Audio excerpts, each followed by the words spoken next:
Cool. I'll just get us started on the community agreements, and hopefully folks will join in the middle. So as I said, today we're going to continue our conversation on New York City's food system. And we're going to talk a little bit about how food gets from the farm to our plates. And before we get started, we have a couple of community agreements. We want everyone to feel like they can speak up, but also allow for other people to speak. So take space and make some space.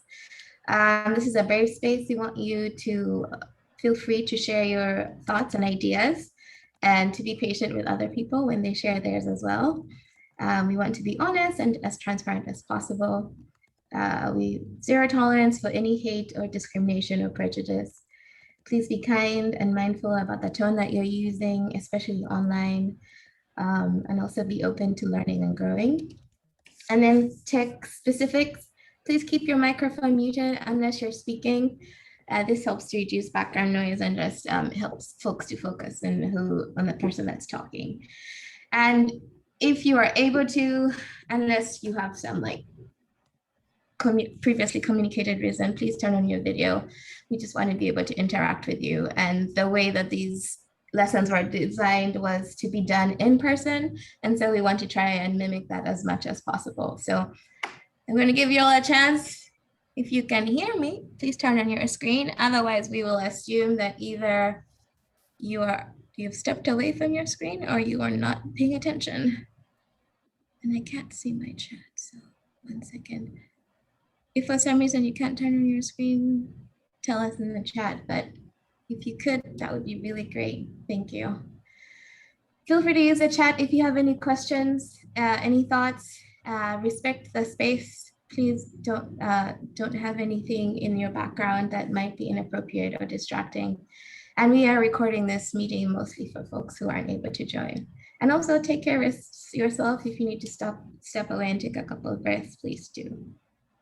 Now, in terms of what to expect in our conversation today, we're going to talk about the history of the food system in New York City. Then we'll walk through the current landscape of food in New York City. And we'll also talk about Grow NYC's role in the local food systems. And then we'll have a couple of questions and comments. So for the first icebreaker, I would like a volunteer to think about a food or a vegetable that you had as part of your dinner last night. And if you can map out how that fruit or vegetable got from the farm where it was grown to your dinner plate.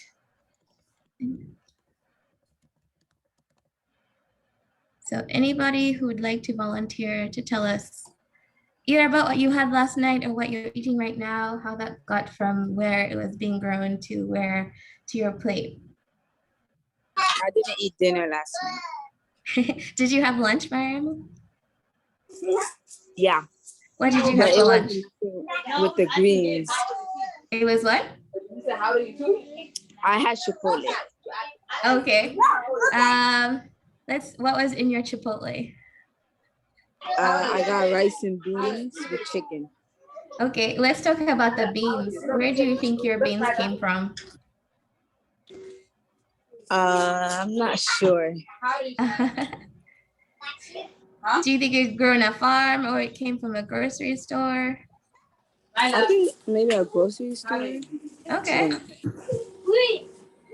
Can you think about what other process might be involved in getting your beans from where they're growing to your plate? What would they have to do? I don't think I understood what you're trying to say. So what we're trying to do is we're trying to map out the process of how your food gets from where it's being grown on a farm to your plate. So what I'm asking is, can you think of certain steps that you would need in order to take from like planting a bean seed to the bean that appears in your burrito at Chipotle? Does that make sense? Yeah, and anybody really can join in and answer any questions if you want. Yeah. Or if you have any ideas or thoughts. People go. I mean, a second party would probably transport it, like, because it'll go pretty far. lots of steps. I don't know. Yeah. Okay, let's think from, you have a seed. We're thinking about beans right now. How does your bean get from the farm where it grows to your plate? What needs to happen in between? Wow, you gotta grow the bean. Mm-hmm. Yeah. The bean is grown. Yep. You gotta harvest it. Mm-hmm. You gotta make sure there's no bugs. Check it. Yeah. It's pretty good. Count it. Something else. Put it on a truck or plane. Okay. Warehouse. Another warehouse. Another warehouse. Nice. Or, Okay. count it again. That's pretty good. Okay, so we're in a warehouse and it gets to maybe a grocery store, somebody picks it up, and then someone has to cook it, and then eventually it gets to you wherever you're eating, right? And Thanks. package it and yeah. Sorry, what were you saying, And Angelica? like package it and stuff. Mm-hmm. Right? Yeah, exactly. Right. So when we think about our local food system, we live in New York City. And looking back to the first time that New York City was settled, which was in 10,000 BC, the initial communities that settled in New York City were the Iroquois and the Algonquian indigenous communities, and they were the predominant group of people that were living in the New York State area by 11,000 AD, right? Most of them were either farmers, they grew a lot of corn, beans, winter squash, and that's where the growing practice of the Three Sisters method came from. Some of them were some of them hunted beavers or small animals and sold the fur, and some of them caught fish. In 1524, the first outsider came to the New York State area, and his name was Giovanni de Verrazano, and a bridge is named right after him. And then in 1609, the Dutch were the first people to claim the New York State area, and they called it New Netherland. And they, in addition to getting the food from the indigenous communities, they also bought a lot of their fur. And in 1626, the Dutch bought the island of Manhattan from the Native American communities for about $1,000 in our time. In 1664, the British captured and renamed the colony as New York City in order of the Duke of New York.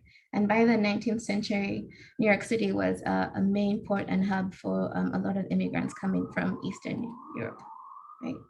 So this is just a timeline of New York City as it was settled over the years. Dutch purchasing New York City. And I uploaded this presentation so you can go slower and see how New York City, you can go slower and see how New York City changed. And so a lot of the immigrants who are coming into New York City were mostly farmers. And New York City essentially used to be a huge farming community. As I shared when we were in the market, a lot of New York City in the olden days actually used to be for farming. In the left-hand corner, this is Sheep's Meadow in Central Park, and it's called Sheep's Meadow because they used to graze sheep there. And on the right, there's the Felton Fish Market down by South Street Seaport, which is now the financial district. And here again in the bottom left, you can see Brooklyn. These are mostly farms and marshes. So a lot of New York City used to be agricultural land.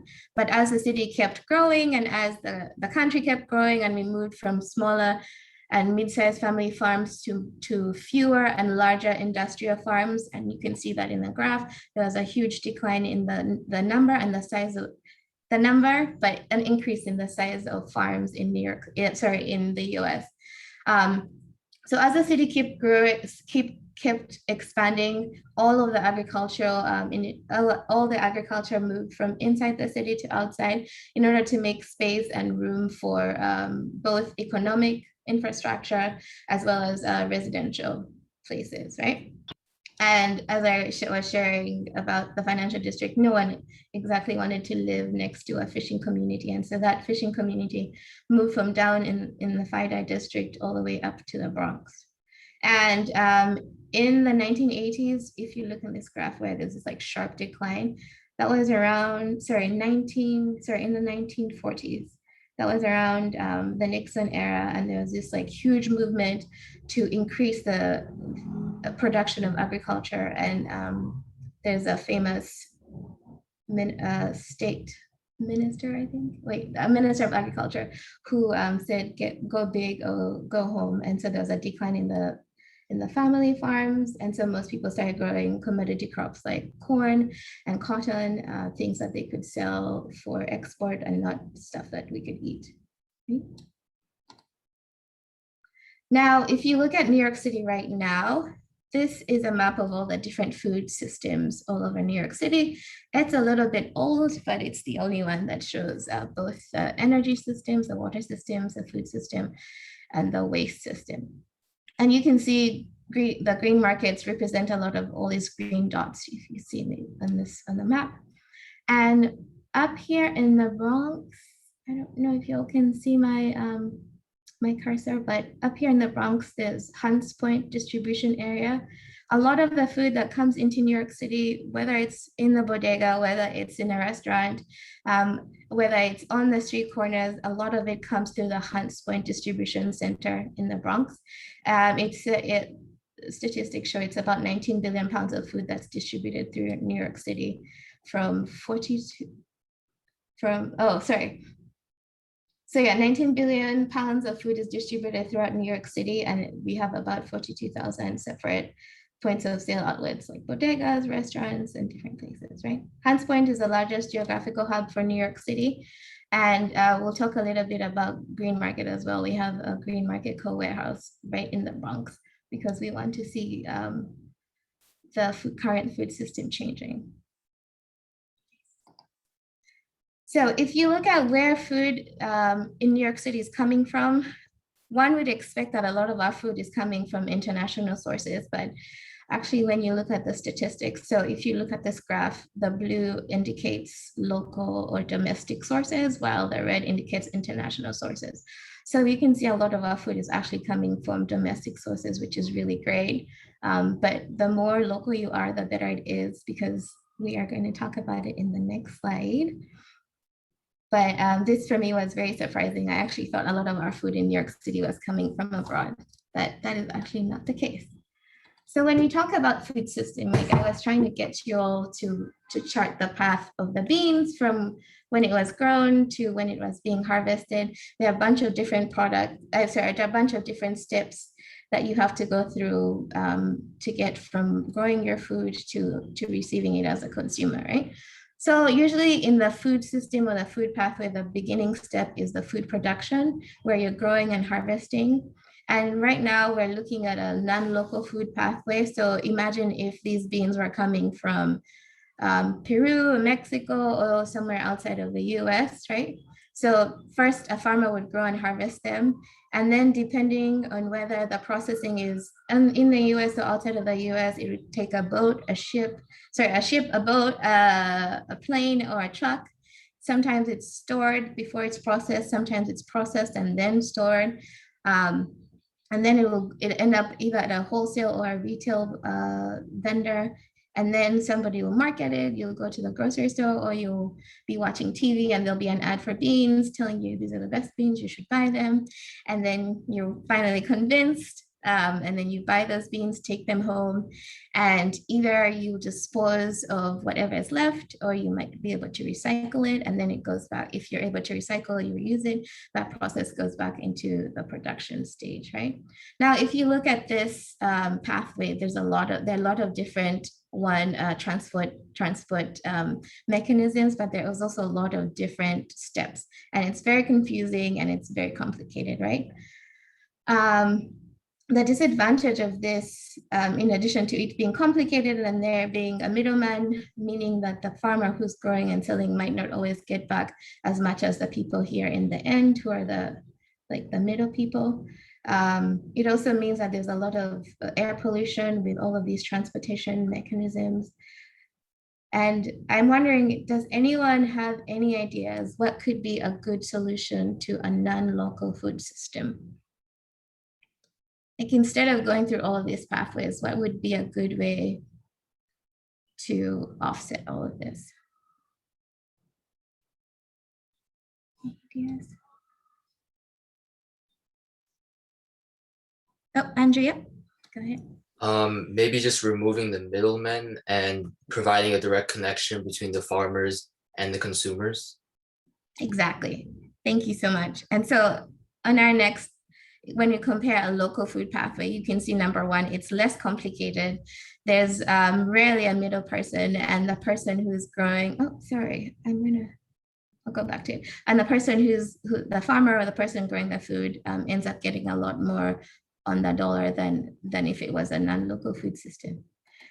I also want to point out in the non-local food pathway, on average, it takes your food about 2,000 miles to get to you.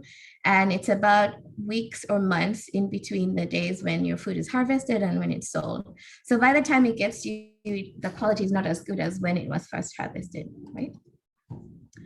And when you look at a local food pathway, that is a lot simpler. There are fewer steps. You'll start here with growing, production, and harvesting, and then the food gets processed if it needs to be processed.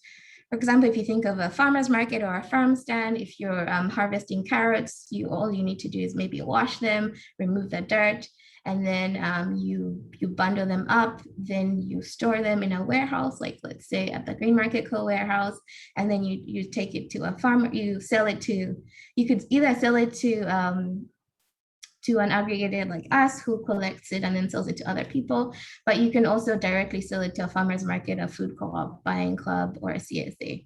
A CSA is actually the fresh fruit box is a good example of a CSA, but there are other CSAs where you pay the farmer upfront so that they can have actual cash in order to grow and to meet all of the needs, and then you'll keep giving you fruits and vegetables throughout the growing season. Right? Okay, so you processed your carrots, take them to the farmer's market. Somebody takes them and takes them home, buys them. They'll dispose of them, and maybe if they don't want to use the carrot tops, they'll compost them, and that goes back into this process. So you see there are a lot fewer steps, and on average, your food travels about less than 250 miles. And it's probably 1 to 3 days between harvesting. If you go to the farmer's market, the food that you'll find there is either the food that was harvested the day before, and the most, it's 2 days. Right? So in New York City, there are about 140 farmers market, there are 9 food co-ops, and Grow NYC has 17 fresh fruit box sites and 16, are they still 16 farm stands? 14? 15? Great. Great. Yeah, and so Green Market Co, as I said, is like the kind of middle person who buys them from smaller farmers who are unable to bring it to a farmer's market, or who aren't able to grow enough to be in like a regular wholesale like you find at the Bronx Hunts Point, right? There are a couple of polls that I would like us to actually. Yeah. And Okay, also so another good thing about buying locally is the quality of the produce itself. So you can imagine if things are traveling, thousands of miles away from New York City, especially when it comes to fruits and veggies. So the dry goods are not that susceptible to, spoiling. But if you're harvesting, apples or anything else, you can imagine only that they need to be picked when they're green, so they don't fully reach their ripeness. So things that do grow closer to New York City tends to, reach its peak in season. I mean, meaning just it tastes better. It does. Thank you, Corey. Great. Okay, so as a little quiz, I'm going to launch, I think, 2 polls, and you have the option. You should see that right now. So the first question is, who are the first people to settle in the New York State area? Was it the Dutch, the British, the Iroquois, and Algonquin indigenous peoples, or the Polish? I don't think. Do you see that? I do see it. Okay. I don't think I have the option to work. So just me. I I can think click on because it. you're a co-host, right? Oh, that's That fine. may be.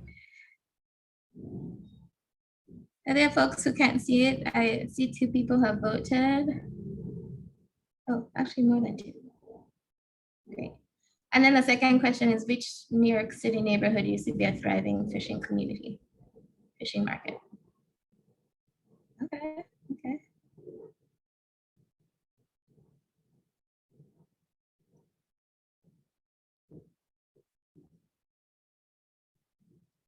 Right, last call. Okay, so who are the first people to settle in the New York State area? The correct answer was the Iroquois, the Algonquin indigenous people groups. Good job to those who got that. And which neighborhood in New York City used to be a thriving fishing market?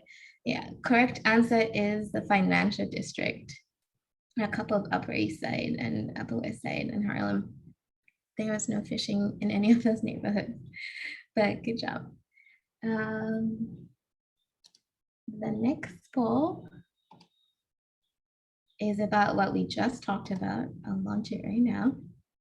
So the first question is, where does most of the food we eat in New York City come from? Is it international sources or local sources? And the second question is, approximately how many miles does food in a non-local food system travel before getting to you?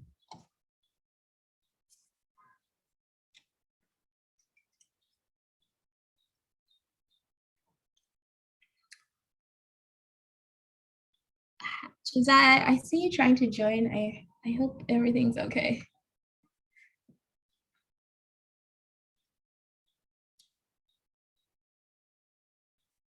All right, great. All right, so for the first question, where does most of the food we eat in New York City come from? The correct answer is local sources. A lot of the food that comes into New York City is actually coming from the rest of the US. And approximately how many miles does food in a non-local food system travel before getting to you? Correct answer is more than 2,000 miles. In a local food system, it's a little less than 250 miles. Thanks, y'all, for playing. Great. So where does Grow NYC come into this whole equation? And in 1970, there was a huge Earth Day that happened. If you look at this picture here in the top right, that's Union Square. And there's a huge protest because folks were concerned about the environment. And I don't know if you remember the chart that I showed you with the decline in the number of family farms and the increase in the size of farms. What ended up happening is that there was a lot of industrial farming. And so there was a lot of pesticide use, a lot of use of huge machinery that also created air pollution. All these like different things that were happening in agriculture actually did have an impact on the environment. And so you see a group of people in the 1970s came to protest and wanted the city to get serious and to do something about the city environment. And so in 1970, Grow NYC was formed as a mayoral directive. In 1976, we had a first green market on the Upper East Side on 59th Street and 2nd Avenue, right under the Queensboro Bridge. There were 12 farmers. You see the picture here.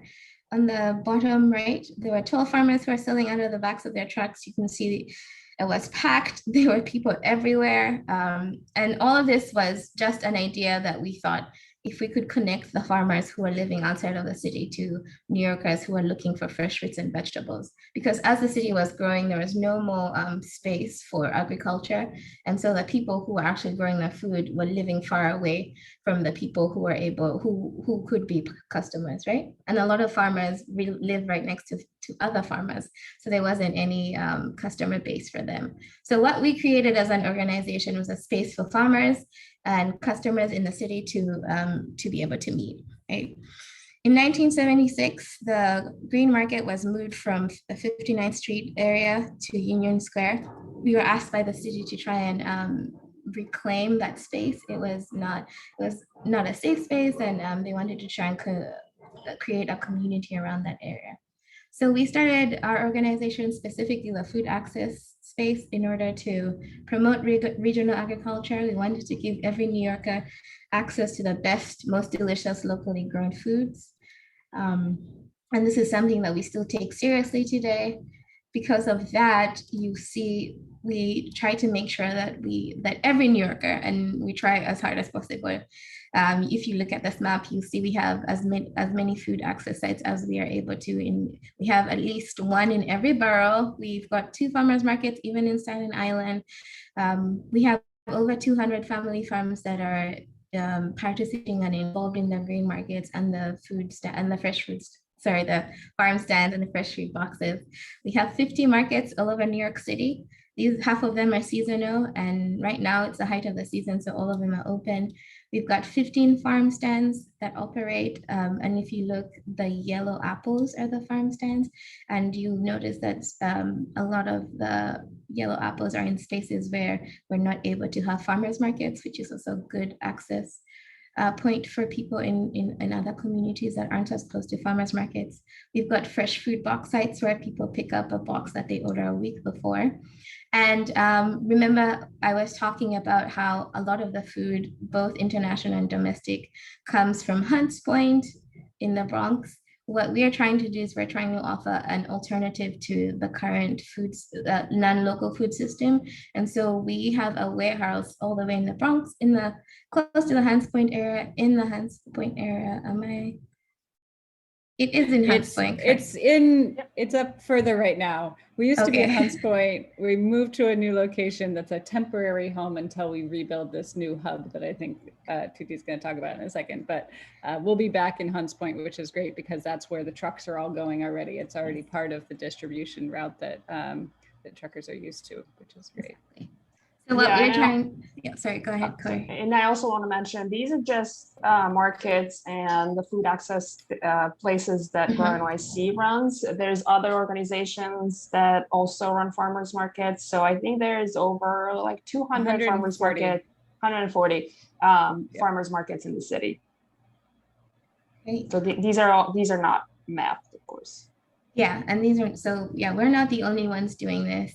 We are just probably maybe one of the oldest people who we've been around longer than most folks. I'm not old, but yeah. Yeah, you're not, you're old. True. Oldest organization. Yep. So yeah, as I said, what Grow NYC is trying to do is we're trying to provide an alternative to foods that are coming from outside so that we can support farmers who live in our area. And if you take a look at this map, this is what we call our regional map. It shows where all the farmers who participate in our program come from. And this is us here in New York City. Most of the farmers in our program, actually all of our farmers in our program are local. And so they come from states that you can recognize: New York State, Vermont, New Hampshire, Massachusetts, Connecticut, New Jersey, Pennsylvania. And they grow a variety of different things and either bring them to the market or send them to the warehouse. And then that ends up getting to you guys at the farm stand. So as an organization, we really value being able to have farmlands open and accessible, especially as cities continue to grow bigger, and we want to be able to support the farmers who live in our area. So we're providing an alternative local food pathway to imported food. Tutu, who's the farmer up very north in Vermont? Are they the furthest, or is Toigo the furthest? Maple, Yep, it's Maple. it's a Maple person. Okay, maple syrup. Who does Lee work for? Yeah. Maple. Doesn't matter. One of the maple syrup folks. Yeah, one of the maple syrup folks. I can't remember what the name is, but yeah, they're the furthest. There's a couple. We used to get grains from Maine. I don't think we do that. Actually, you guys might do that. No, we're not working with Maine grains right now, but yeah. So it's all New York City. I'm sorry, New York State based. But yeah, so I also just dumped in the chat for everybody the map of all of the markets and the farm stands in the city. It's the health buck map. So everywhere that the city is distributing health bucks, which all of you guys are at your farm stands, you can kind of see where those are spaced out. And so if you think that like Grow NYC should be more in more places, it's just important to remember that there's like other organizations doing this work too. And so if there's already markets operating, there's no point in reinventing the wheel. We want, you know, to spread the love a little bit. Right. And thank you guys. And we've talked about just the local food system, and I want to talk a little bit more about what the benefits of supporting a local food system is. As Corey mentioned, that most local food is harvested at its peak, and it obviously tastes better. I don't know if you all have had a tomato off of the tree. It's so much better than if you like buy a tomato in a grocery store in the middle of January. It's just not the same experience. So local food is absolutely much better than anything you can find in a grocery store. It's more nutritious because it's had a shorter storage time, and it hasn't been exposed to extreme temperatures like heat or cold, which would happen if you were importing or exporting something in a truck or in a ship and you had to put it somewhere before it reached the grocery store. It helps to preserve the genetic diversity. If you go to a grocery store, you'll find that they usually have like one kind of lettuce and one kind of carrot. They tend to sell things that are popular, but in the farmers market, because our farmers sorry, I'm not just saying the farmers market, but in the Grow NYC community, a lot of our farmers like to experiment with different older types of fruits and veggies. And so you hear things like heirloom varieties, and heirloom just means something that's old and passed down. And so if you go to the farmer's market, you see things that you won't be able to see in a grocery store. And you're able to trace where your food comes from. You have this connection to the person who's growing it. You're able to ask them questions. That's not something that you can do in a grocery store. You're also supporting local families. If you go to the farmers market, you can see the people that you're supporting. You know where your money is going. It's not going to this huge corporation, and then it's going to people who are going to use it to still invest in the land, but are also thinking about sustainability. And it's also going to go to supporting the fair pay of people who work at the markets and people who work at the farms. It helps to build community amongst the growers and consumers. As I said, when we moved our market to Union Square, it completely changed the area around it. And a lot of people who have been longtime Union Square shoppers can tell you about how they feel like the market has been a very central place for them. And now with our newer food access sites, you can also tell a lot of folks feel like they're getting to know people who they shop with, the people who they see, they're getting to know you guys. And so we're creating spaces where people are able to, one, connect with the people growing, but also build community with other people who are like-minded. Yeah, and as we're investing in agriculture, we're preserving the farmland for future generations. So either the farmers' children or you guys, if you're interested in farming, keeping farmland in use, will be able to preserve it so that it's not taken up for things like residences or economic infrastructure. It helps to keep taxes down. Farmers pay a lot of taxes, which is really great for us. If we are supporting our farmers, then they also help put back that money into the community that we live in. They pay for public services like roads and a bunch of other things. It's also really good for the environment because a lot of the farmers who are part of our program use sustainable techniques. And it's, again, a good investment in the future because we're thinking about how to preserve the land, how to minimize the amount of pollution, because instead of having 3-4 different types of transportation mechanisms, you just have the one where the farmer is driving the small truck from their farm right to the farmer's market, versus if it was coming from outside of the US, it could come in by ship or by airplane or by large trucks. Okay. So before we go to the last spot, I have one last poll for y'all, just as a quiz. Okay, so the first question is, when did the first green market start? Was it 1970, 1976, 1980, or 1965?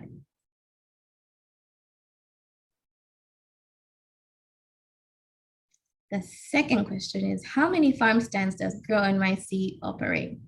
Is the answer 16, 20, 15, or 10?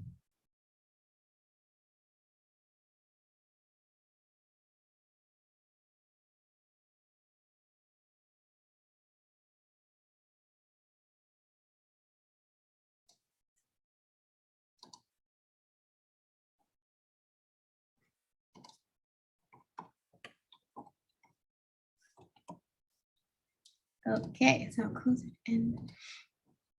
All right, so the first question, when did the first green market start? It was 1976, correct, to those who got that. 1970 was when Grow NYC started. How many farm stands does Grow NYC operate? 15 is a correct answer. 16 was a trick question, sorry. We operate 15 farm stands all over New York City.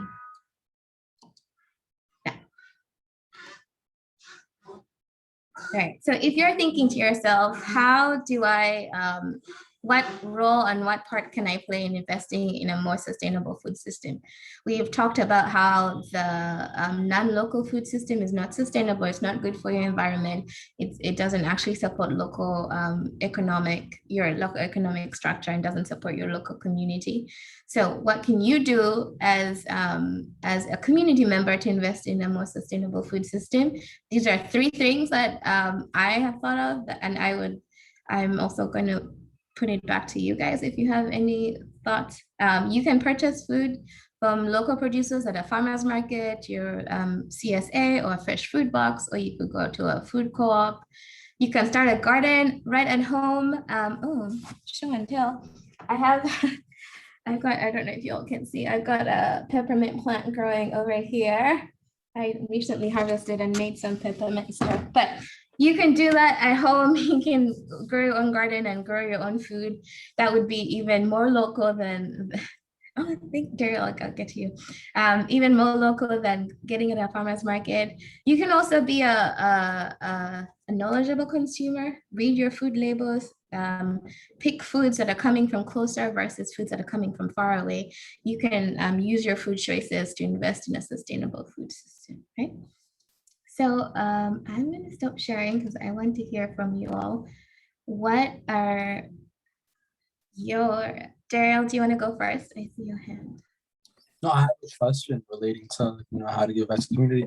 Is there like a donation source that we could put back into Grow NYC as a whole, if not from buying or growing, say, local produce? Yeah, that's a great question and also a good idea on how to invest. You can actually donate money to Grow NYC. There's a donate button somewhere. I'll find it. Yeah, on our website, there definitely on is. our website, and you can yeah. encourage other people to do that too.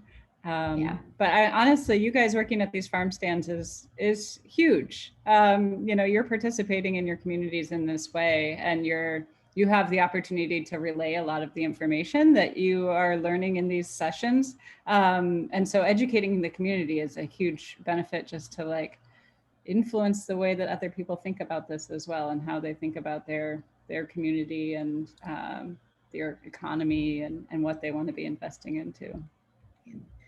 You also don't only have to donate money, you can donate your time. We encourage people to volunteer. That's a really easy way for people to contribute to a local food system. Volunteer with your food co-op, you can volunteer with Grow NYC. There are lots of farmers markets and community gardens that you can volunteer at too. Yeah, if you guys are interested in getting connected to any community gardens near you too, we have a lot of relationships with Green Thumb, for one, who organizes a lot of community gardens. Also, our greening program at Grow NYC has a lot of relationships with community gardens. So there is probably something near you that you could be involved in too. Yeah.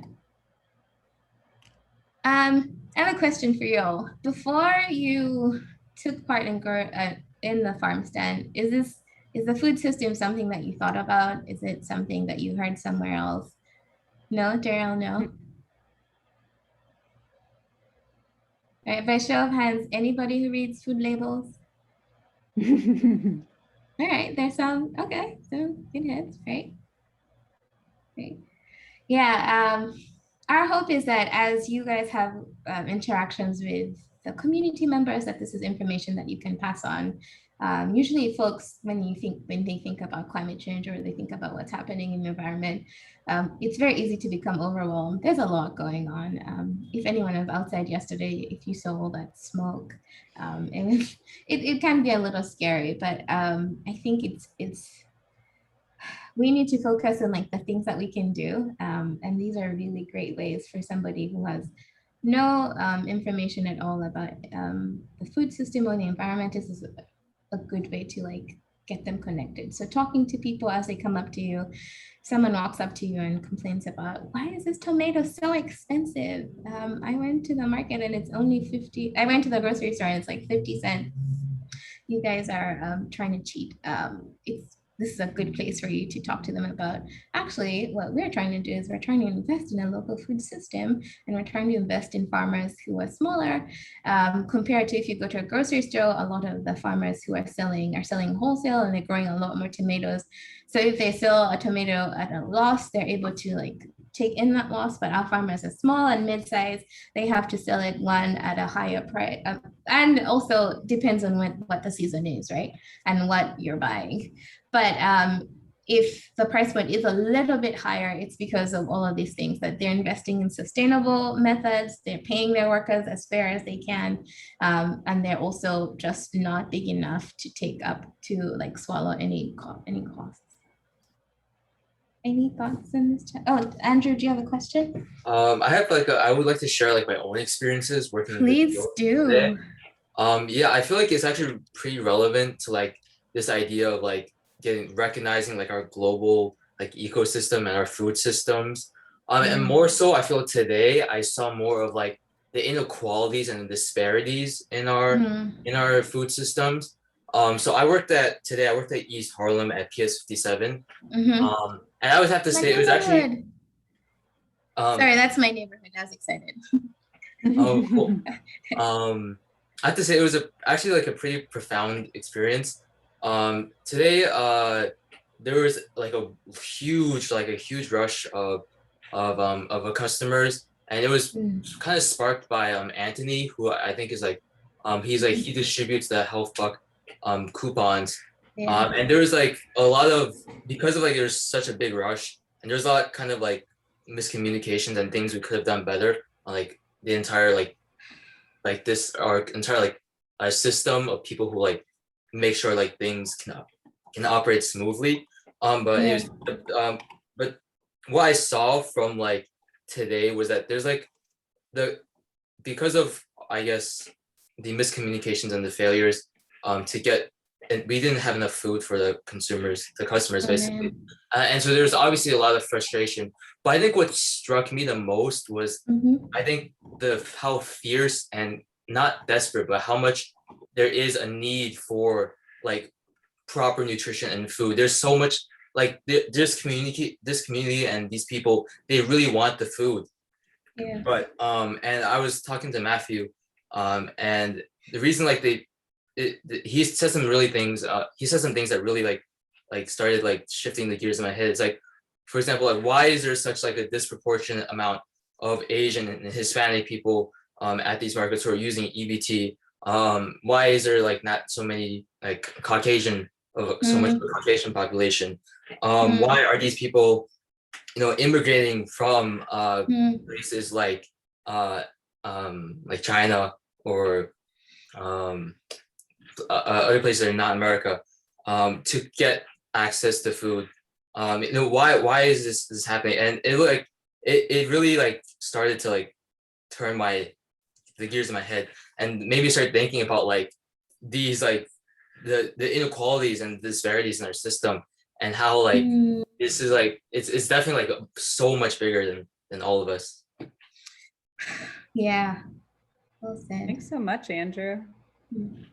Yeah, we're going to have a presentation on food justice, which we're going to dive into a lot of those issues. And I think it'll be really interesting to just, hear the history around this and how it's evolved to be where we're at right now, and ways that we can try to address it as much as possible. So. Yeah. Thanks. That was great. Thank you for sharing. And also, Daryl, I know that you said this was something you noticed. Thanks for sharing that. Any questions? The time is 7 p.m. I don't want to keep you all too late. What I'll do is I just put a link to the evaluation. Oh, Daryl, go ahead. Do you have a question? Not as much as a question. I just that what he was talking about. A lot of that has to do with like location, preferably, right? About where, let's say, I'm trying to get like a certain, like a specific spot in my mind. Like agriculture, I guess. It's just which areas get more money from the government, which areas are more wealthier just from people itself or jobs or no. And also, like in that chart that I showed you of all the declines, there's this huge American shift from supporting food that people eat versus like food that not even food, like growing crops for sale, which are commodity crops, right? And so the government is actually subsidizing a lot of those cash commodity crops because the government then gets more taxes.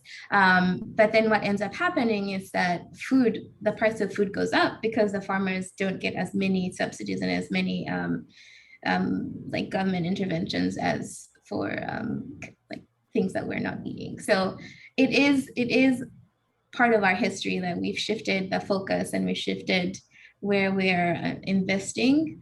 And you can see that in the prices of like fresh foods versus like if you compared a pound of beans to like a can of beans, the prices are different, and yet it should be the other way around. Like it should be more expensive to can and package something than it is to just like have it in its own form. But it is that there is no investment in this fresh food, and more investment in imports and in commodity crops, exports. So we changed the way that we're collecting your participation. So now we have a form, which hopefully makes it easier. I put the link to the form in the chat, but all of this is also available on the Google Classrooms page.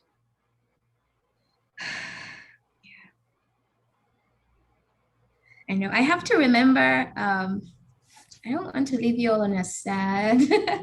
I have to remember to like balance out the reality of our environment and where we're at with also just the hope and the progress that we see. I mean, all of us here are a product of a hope in our future and a hope in a change in the way our food system currently exists.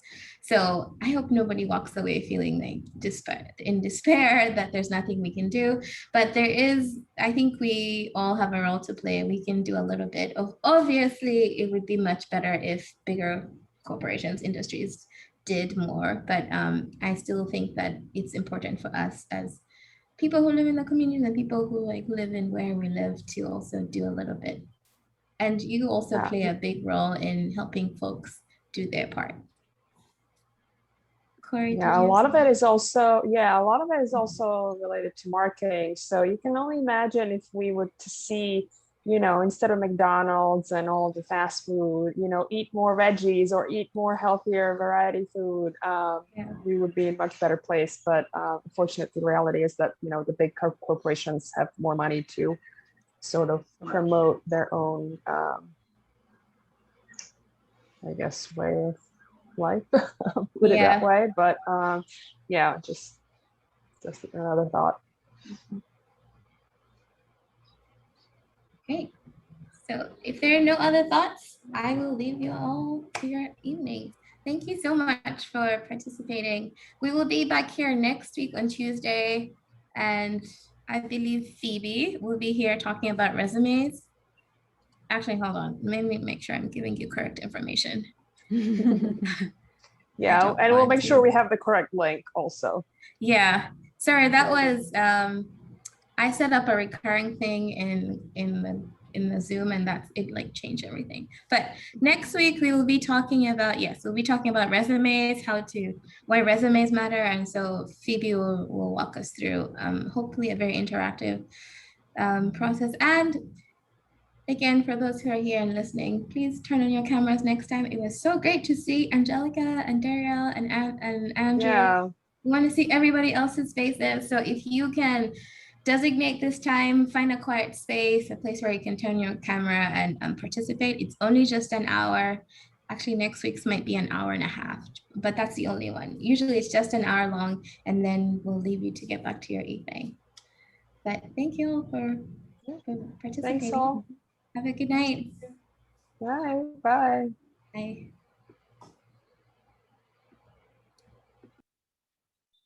Bye.